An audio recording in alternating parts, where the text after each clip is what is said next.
I have nothing to do with Jeffrey Epstein. I threw him out of my club many years ago because I thought he was a sick pervert. But I guess I turned out to be right. But you know who does have? Bill Clinton, Larry Summers, who ran Harvard, was with him every single night, every single weekend. They lived together. They went to his island many times. I never did. Andrew Weissman, I hear. All these guys were friends of his. You don't even talk about those people. You just keep going on the Epstein files. And what the Epstein is a Democrat hoax to try and get me not to be able to talk about the $21 trillion that I talked about today. It's a hoax.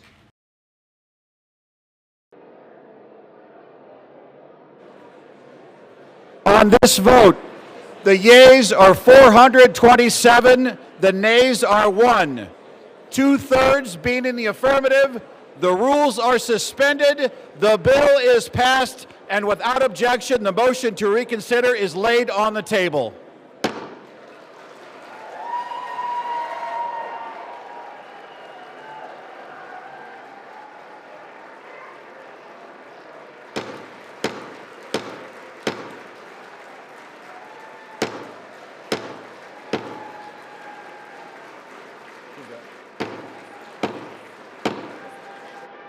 Despite Republican House Speaker Mike Johnson voting yes, he did not mince words ahead of the vote, calling the bill, quote, deceitful and dishonest, arguing it would not sufficiently protect victims of Epstein's crimes. This legislation that will pass today is flawed and it must be amended.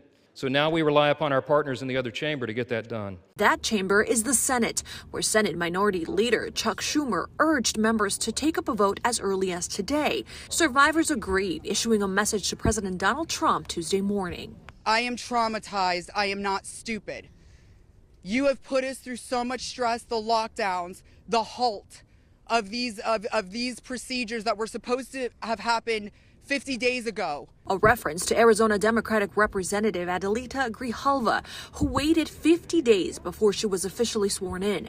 She was the decisive 218th member in support of the discharge petition to force a House vote on the release of the Epstein case files. The survivors are the ones who want this bill. And of course it protects the victims because we worked with the survivors in drafting the bill. President Trump said he'll sign the bill if Congress passes it, even though to this day he calls the issue a, quote, Democratic hoax. I'm Maribel Gonzalez reporting. Yeah, Didi, tonight we really saw a rare moment here on Capitol Hill where the wheels of government moved quite swiftly. The bill now heading to the president's desk. If and when signed, that law would force the Justice Department to publicly release its files on the late convicted sex offender. Just hours after the House vote, senators agreed to approve it unanimously, skipping a formal roll call. Now we can move on from the issue. The president will sign the bill, and presumably the documents will be released, and the American people can make up their minds. We have to make sure that all of the documents are released, that there are no games. We know there's a corrupt Justice Department. We know that Bondi and Kash Patel do just what the president asks and wants. For survivors of Epstein's abuse, passage of this bill was a watershed moment, really, in a years-long fight searching for accountability.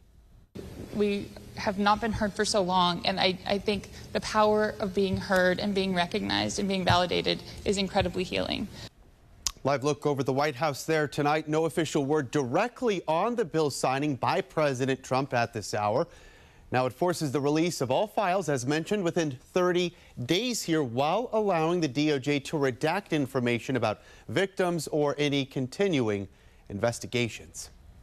528 lawmakers in the House and Senate voted to release the Epstein documents after months of back and forth. The vote was nearly unanimous in both chambers. The only vote against coming from Louisiana Representative Clay Higgins. When asked why, he said it was for privacy concerns. Taking to X today, the congressman wrote, we've got it pulled up right here, the bill abandons 250 years, he says, of criminal justice procedure in America, adding there were a release of the documents on this scale stands to harm thousands of innocent people, including witnesses. I am traumatized. I am not stupid.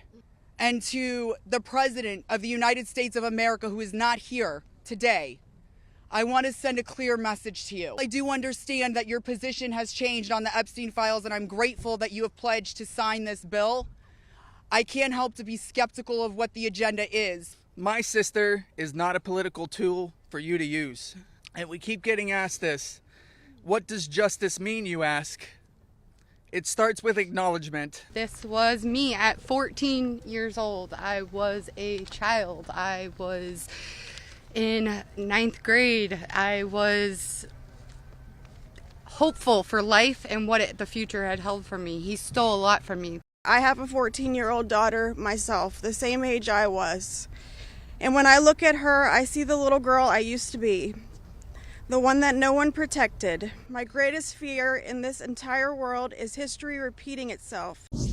Also developing this morning, President Trump calling on Americans not to lose focus as he says Democrats are using the Epstein case as a big distraction.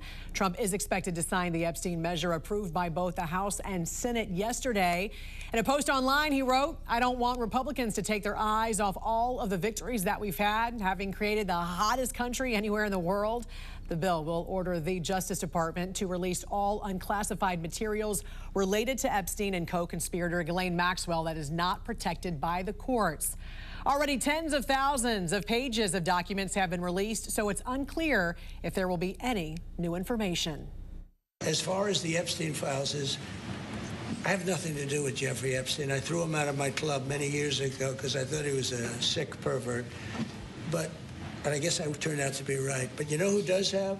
Bill Clinton, Larry Summers, who ran Harvard, was with him every single night, every single weekend. They lived together. They went to his island many times. I never did. Now, I just got a little report, and I put it in my pocket, of all the money that he's given to Democrats. He gave me none, zero, no money to me. But he gave money to Democrats. And people are wise to your hoax. We're also monitoring the fallout for a Democratic Congressmember after records showed her communications with Jeffrey Epstein during a congressional hearing. A House vote to censure Virgin Islands delegate Stacey Plaskett failed by just 3 Republican votes last night. Lawmakers brought the resolution after Plaskett admitted she was texting with Epstein during the 2019 Michael Cohen hearing and that Epstein coached her on questions to ask. Those documents show that Delegate Stacey Plaskett, a sitting member of Congress, coordinated her questioning during an official oversight hearing with a man who is a convicted sex offender, a man whose crimes against minors shocked this entire nation. Let me be clear, this was just not casual contact. There were deliberate communications, and they shaped her official line of questioning in a congressional hearing. 3 Republicans voted with Democrats. Congressman Lance Gooden from Texas, Nebraska's Don Bacon, and Dave Joyce from Ohio. House Oversight Committee Chair James Comer has requested all of Epstein's banking documents while he was a resident in the U.S. Virgin Islands from the Attorney General there. Do you have concerns, Congressman, that the Justice Department's investigations that he's ordered into the Democrats who were named in these emails last week could be used as a justification for not releasing everything that the DOJ has? Well, first of all, what's going to happen next? The legislation gives the executive branch only 30 days to produce these files. And if they redact anything, they've got 15 days to explain and justify any redactions. So we drafted this legislation so that if it did pass, things would be on a fast track.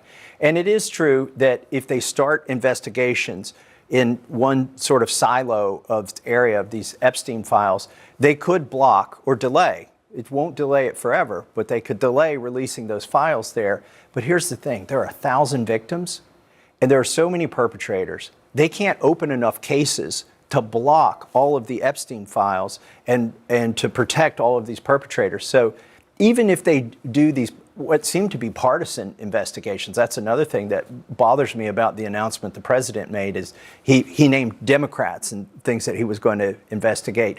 These survivors are not partisan. They don't belong to one party, and the perpetrators aren't either. And so this shouldn't be about political divide. So I hope that that was sort of a bluff, and I hope that the DOJ will release all the files. But even if they start investigations, they don't have enough investigators to block all the Epstein files. The Speaker has promised to be a rubber stamp for the President, and in doing so has atrophied the powers of the legislative branch. I think this is an overdue moment. The Speaker was drugged to it kicking and screaming, but here we are, and it's not necessarily a rebalancing of the branches of government, but a rebalancing of the people against the executive branch or against the people who've controlled Congress. The people's voice is spoken, and the survivors have been compelling. If we can't fix this problem, which all the people want us to fix, I don't think we could fix any problems. If he had real concerns, he could have introduced his own legislation. Look, the reason they're in there debating this is we drug them kicking and screaming into it. They hated it. They've tried to stop it the whole time. It fails to fully protect victim privacy. It could create new categories of victims. It potentially jeopardizes grand jury secrecy. It fails to prohibit release of child sexual abuse materials that are not appropriately defined in the legislation. It jeopardizes future federal investigations, and we have national security concerns regarding classified information. We need to say clearly for the record, as the Speaker of the House, I'm saying to you, this legislation that will pass today is flawed and it must be amended. The question is, why didn't we amend it here before we passed it? Because the authors won't allow it. Because under the rules of the House, under a discharge petition, they have to agree to consent for the legislation to be amended, and they're not doing that. So now we rely upon our partners in the other chamber to get that done. I ask unanimous consent that when the Senate receives H.R. 4405, the Epstein Files Transparency Act from the House, the Senate proceed to its immediate consideration, the bill be considered read 3 times and passed with no intervening action or debate, and the motion to reconsider be considered made and laid upon the table. Is there an objection? Without objection, so ordered. The Senate has now passed the Epstein bill as soon as it comes over from the House. They've taken a text exchange which shows no participation, no assistance, no involvement in any illegal activity, and weaponized it for political theater. Because that's what this is. This has been reviewed by federal courts. Any charges, victims who initially had a case against me dismissed it on their own without prejudice. You don't want to talk about what is really happening here. Your attacks on working families, your protection of powerful predators and corporate criminals. You want to talk about texting felons? How often do you text President Donald J. Trump? That's the individual we should be concerned about. This resolution, this effort to censure Delegate Plaskett, to rip away her membership on the Intel Committee, is nothing more than a political stunt by a desperate, failed candidate for governor, trying to pander to the people back in South Carolina. Nothing more than that.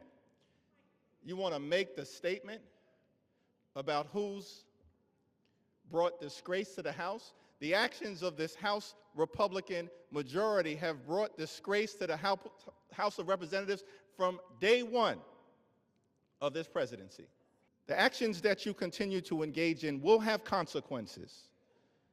Consequences today, consequences tomorrow, consequences next week, consequences next year, and certainly consequences when the American people throw this House Republican majority out in the aftermath of the election next November. Be very careful about the extreme actions that you continue to engage in.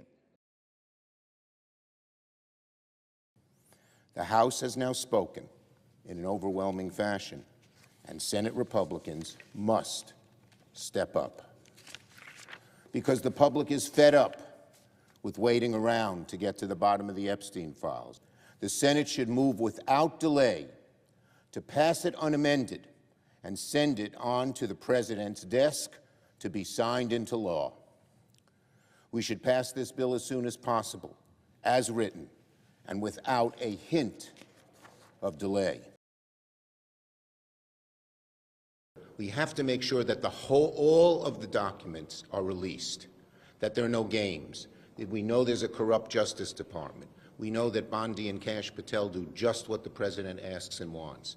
And we Democrats, I just had a meeting of 10 of my colleagues, are going to do everything we can to make sure all of it comes to light, and they don't hide evidence against anyone who might be incriminated by these documents.